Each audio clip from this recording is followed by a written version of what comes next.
Hello और स्वागत है आपके चैनल दी वॉइस में। तो यहाँ पे एक रीसेंट अपडेट हुआ है, एक रीसेंट मेजर डेवलपमेंट हुआ है मिडिल ईस्ट में, जहाँ पे कि हुती रेबल्स जो कि ईरान के द्वारा बैक किए जाते हैं, उन्होंने एक इजरायली लिंक शिप को रेड सी में हॉस्टेज बना लिया है।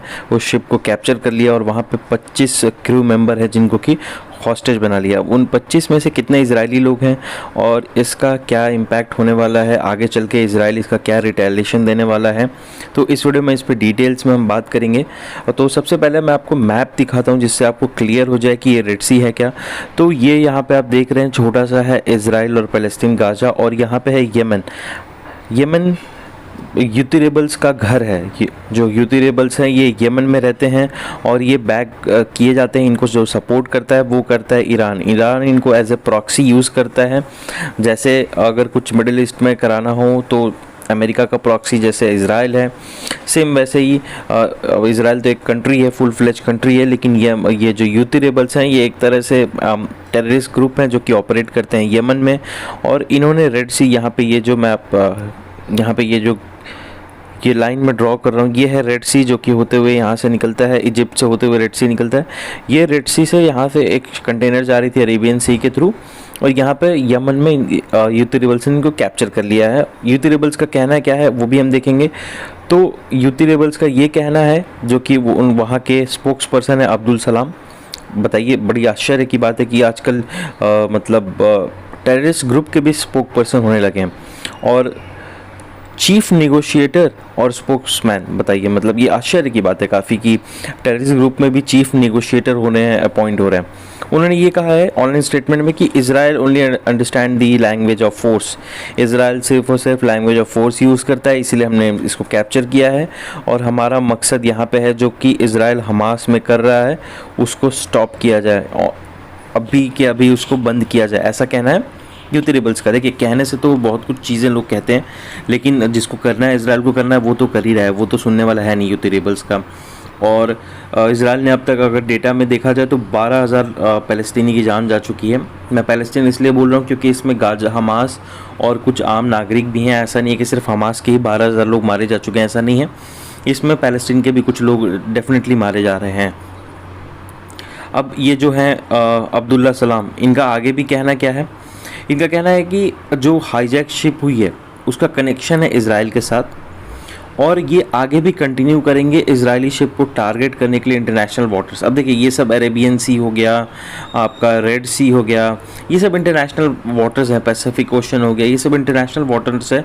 और ये एक तरह से आप बोल सकते हैं पायरेट्स की तरह काम करके छुप के जहाज को किडनैप कर लिया, फिर इसको होस्टेज बना लिया। अब यहाँ पे 25 लोग होस्टेज बना लिए हैं। अब फिर उस पर निगोशिएशन चलेगी कि आप हमास में बंद कीजिए तब हम छोड़ेंगे, ये वो।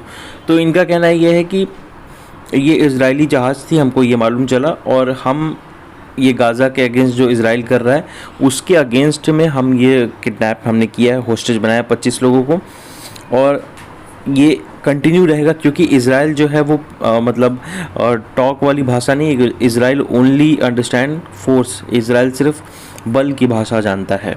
वो गीता में कहा गया ना कि जिसके पास बल है धर्म वही है। तो ऐसा इनका कहना है। अब वो जो शिप है, वो शिप का क्या कनेक्शन है?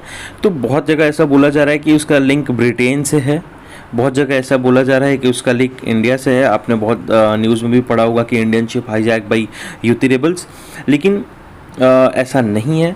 और इसमें ये भी जो इनका अब्दुल्ला समान, पता नहीं ये स्पोक्स पर्सन भी ऐसे लोगों, ऐसे आतंकवादी संगठन के हैं। इनका ये कहना है कि जो भी कॉस्ट होगा हम बियर करने के लिए तैयार हैं, लेकिन ये एक शुरुआत है और हम आगे भी ये कंटिन्यू करेंगे। हम आगे भी शिप्स है उनको किडनैप करते रहेंगे, जितना हमसे हो पाएगा हम करेंगे, जब तक कि इजराइल ये समझ ना जाए कि ये वॉर बंद करना है।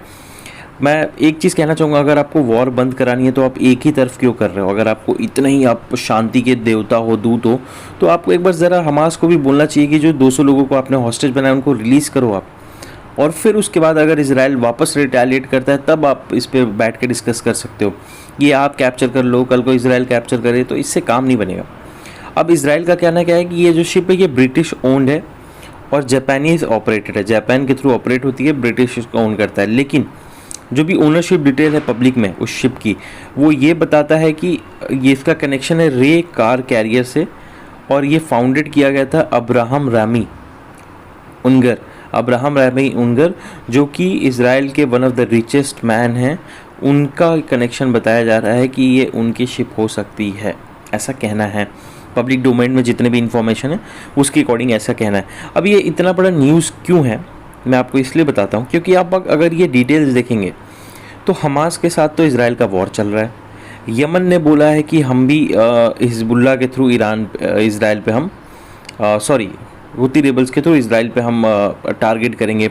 और हिजबुल्ला आप जानते हैं लेबनान में है, और हिजबुल्ला भी इज़राइल को टारगेट कर रहा है। तो अब कंट्री अगर आप देखो तो एक तरफ पैलेस्टीन, फिर ईरान और फिर लेबनान, ये 3 देश तो शामिल हो चुके हैं डायरेक्टली या इनडायरेक्टली इज़राइल के खिलाफ। ये तीनों लोग, आपका मान के चलिए कि ये तीनों लोग शामिल हो चुके हैं इज़राइल पे।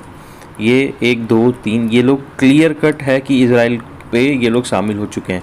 अब उसके बाद अगर आप मिडिल ईस्ट कंट्रीज़ में देखो यहाँ पे मैप में, तो देखने को ये मिलता है कि सऊदी अरबिया ने बोल दिया है कि नहीं, हम टॉक करेंगे, हम लड़ाई नहीं करेंगे। सऊदी अरबिया का स्टेटमेंट ये है कि हम लड़ाई नहीं करेंगे।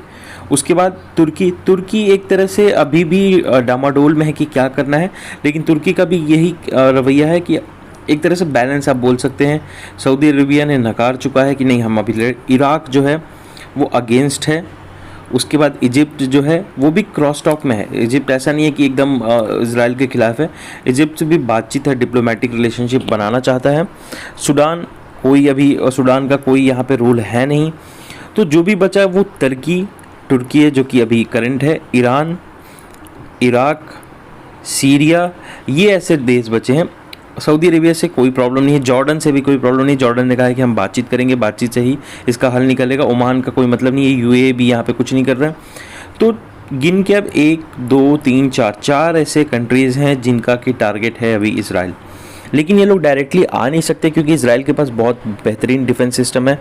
और ये भी जानते हैं कि जब तक सऊदी अरबिया, इजिप्ट, जॉर्डन ये सब लोग सपोर्ट नहीं करेंगे इज़राइल पे ईरान का, इराक का, तुर्की का हमला करना, क्योंकि तुर्की एक नाटो मेंबर है, तो आप उसके लिए आपको क्लियरेंस बहुत सारी लेनी पड़ेगी। आप डायरेक्टली वॉर में नहीं जा सकते और यूएसए वो क्लियरेंस देगा नहीं। तो यहाँ पे दोनों तरफ से बैलेंस बना हुआ है। तो अभी इज़राइल का मोटो यही है कि वो गाज़ा को एकदम प्लेन करने वाला है, एकदम बिल्डिंग्स गिरा के, ताकि वो जो टनल्स है उनका जो वेंटिलेशन सिस्टम है वो डिस्ट्रॉय किया जा सके और जिससे कि आतंकवादी बाहर आ सके, उनको मारा जा सके। तो ये था अपडेट आपका जो शिप कैप्चर हुई है उस पर। तो अगर आपको वीडियो अच्छी लगी तो प्लीज़ एक लाइक कर दीजिएगा वीडियो को, चैनल को सब्सक्राइब कीजिएगा, और अगर आपका कोई सजेशन है तो प्लीज़ उसे कमेंट बॉक्स में मेंशन कीजिएगा। मिलता हूँ आपसे अगली वीडियो में, तब तक के लिए अपना बहुत बहुत ख्याल रखिए। Thank you and take care.